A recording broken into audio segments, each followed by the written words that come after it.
Related to the hadith of Ali radiallahu anhu in the battlefield, how do we remain steadfast in the face of our enemy whom openly mocked our Prophet sallallahu alaihi wasallam? This question is from a sister. Okay, that's a very good question. What do we do when somebody insults our Prophet sallallahu alaihi wasallam? The first time it happened to me, I was at George Mason University giving a speech. After the speech, one came up to me. He's not Muslim. He was an old man, actually, and he knows Arabic, and he came in my face, and he said, "What do you say about a 53-year-old man that has sex with a 6-year-old girl?" Whoa, when he said this, I almost passed out, because I couldn't believe anybody would talk like this. I couldn't believe somebody would say something like this. I knew what he meant by what he said. I was so upset, I started taking my coat off. And I would give it to the sheikh who was with me. I said, you know, just hold my coat. I'm going to go on this guy. And as I was taking my coat off, I looked at him, I said, this depends on your question. If it's a rhetorical question, or if you're insulting my Prophet, in which case I'm going to take you out back and beat your head off your shoulders. He said, no, it's rhetorical. I said, in this case, it doesn't need an answer. Obviously, what he said, no Muslim would support this idea. Because our Prophet ﷺ never would do something like this. Our Prophet did not do what this man said. But the way he said it, people would think, this is Muhammad. Our Prophet ﷺ was the example for us. And he was the mercy to mankind. I had to go to the scholars and ask them, how do I answer the question? They said, first of all, you don't get angry. This is in the hadith of Rasulullah ﷺ. La tagdab. Somebody said, give me nasiha. La tagdab. And then, la tagdab, la tagdab. Don't get angry. Take it easy. Keep your cool. Take it easy. Second thing is, when you don't know, just say, I don't know. But be kind to them. Maybe they will listen to the answer. So the next time, I saw the same guy again. I'm ready. This time, he started with another question. It's nothing but an insult, the way he said it. But this time, I said, thank you for asking me about my religion. He went, huh? He didn't expect that. He thinks I'm going to get angry. Not now. I know we shouldn't do that. Thank you for asking me about my religion. And then, say this. As a Muslim, I cannot lie. As a Muslim, I cannot lie. If I lie, I can go to hell. And if I don't tell the truth, if I make a mistake, you can check it out anyway, because everything in Islam is preserved 100%. Mia mia. The Quran and the Sunnah, we still have it today as we had it centuries ago. So it's there. So it's easy. We can find the answer. But by the way, and here it comes. Are you listening? If, while you are listening to my answer, you like the answer so much that you say, that's better than what I have, are you going to be ready to make a move to something better? He said, yeah. And then I began to give the answer. First of all, the hadiths are in Bukhari, and it's two. One, it says Aisha's 6 years old, and her mother, listen to the hadith, her mother comes to her and takes her into the house. She's playing in the dirt. Her mother takes her into the house to her father. So far, did you hear the word sex in there? No. And her father is doing a tradition which is a part of the Arab tradition forever. He's offering his daughter in marriage to his best friend, someone who is a leader, someone who is very important to him, and he's saying, I want you to marry my daughter. But then what? She's back outside playing in the dirt. Yes or no? Yeah. Where did you hear sex in there?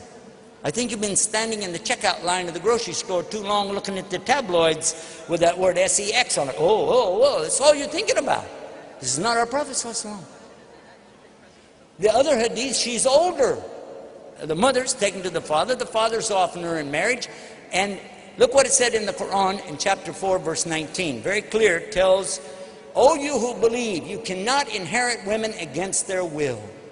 In order for a woman to get married, she has to be old enough to know what's going on and understand it and old enough to have children. Yeah, otherwise she can't get married. It's not a legal marriage in Islam. Yes or no?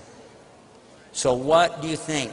It gives us the example that even though she was betrothed at an early age, they didn't get married until she was old enough.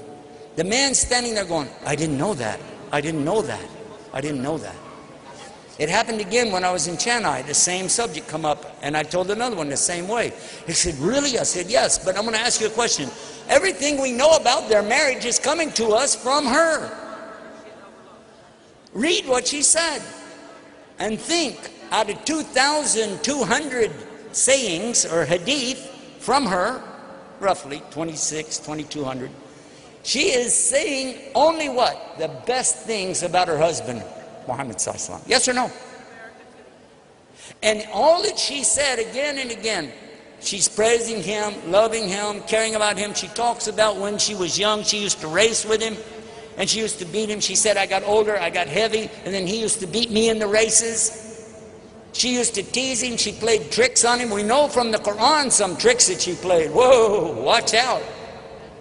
But still, he was a very caring and loving husband to her. So much so when he died, Sallallahu Alaihi Wasallam, he wanted her to be there. He died right there in that house with his head in her lap. And what was the last thing she did? She used a toothstick and she cleaned it for him and opened it up and put it in his mouth because she knew how much he liked it. And in this way and in this condition, he passed away. And for the rest of her life, she narrated from him and never said a single bad word ever about her husband. Do you know any women today who could go their whole life and never say something bad about their husband? Hello? Do you know a woman who can go even 1 year or 1 month or 1 week, maybe not even 1 day, and she's saying something about her husband? Aisha radiallahu anha never said a single bad word on her husband. Yes or no? And she never even considered to look at another man for the rest of her life. In her heart and in her mind, she is still married to Muhammad Sallallahu Alaihi Wasallam, and they will be together in Jannah, in the paradise, and live there happily ever after. I'm asking you a simple question.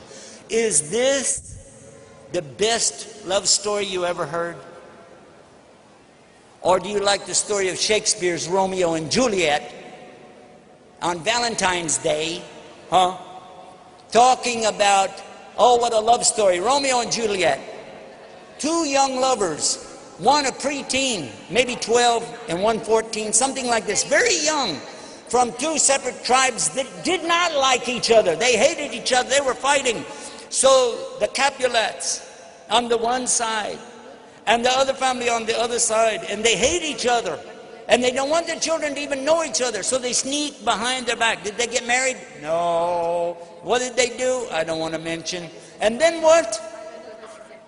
One of them commits suicide. And then the other one commits suicide. According to the Jewish religion, Christian religion, and Islam, they go to hell. Compare that to the story of Muhammad and Aisha. And tell me what you think is really the story of romance. And he said, Ashhadu wa la ilaha illallah, Ashhadu Muhammad Rasulullah. MashaAllah. Just remember this.